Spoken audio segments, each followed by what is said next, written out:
like a glove. Like a glove. Managed to not fail my That's it's perfectly there. Serendipitous.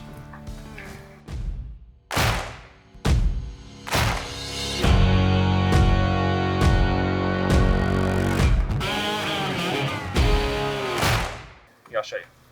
That's how you want to do it. This, just put your foot in, nice and tight. We do not go all the way, we go till it's just there. For some reason, I don't really understand how it works, if you go down, it bounces out.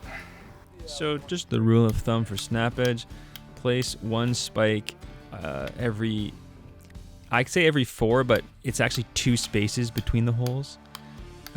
Place one spike every foot. So put one in, then go 1, 2, 3, that's your spike. 1, 2, 3, that's your spike. 1, 2, 3, that's your spike. Don't put 3 spaces in, but do the first hole, the 4th hole, the 7th hole, the 10th hole, etc. When hammering in your landscape spikes, your 12-inch nails, you want to hammer it so that it's sitting about a 1/2 inch, 1/4 inch above the snap edge. You don't want to press it all the way in because that will kind of warp the snap edge. And also if you hammer it all the way in, it kind of bounces once it hits the snap edge and comes back up and is loose. You want to hammer it to just before it hits that snap edge circle. I always put soil around my interlock when I'm done because I usually have raised it up. I've gone a little higher than the lawn around it. Or if you've been working in a garden, it's good to touch that up too. Some people tend to put the soil in as the last step. I always do it second to last.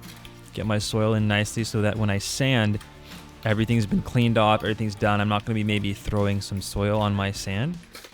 So I put the soil in first, get everything graded and leveled nicely with the soil, and then I'm going to sand, do my polymeric sand after I've finally cleaned it off, because I don't want to be throwing a lot of dirt and on a fresh, it's a freshly sanded walkway or patio.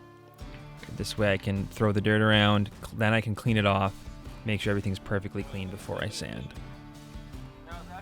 Once I've sanded, I often will just rake up the soil a little bit more in case I spilled some sand on there, but then I'm not dumping the soil around and throwing in shovel loads. I'm just touching it up afterwards.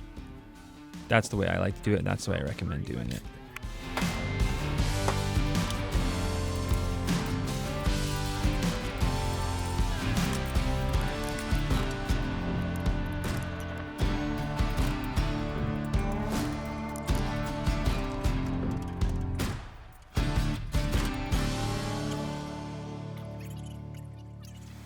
Just putting the last bits of soil in, and then we're gonna seed.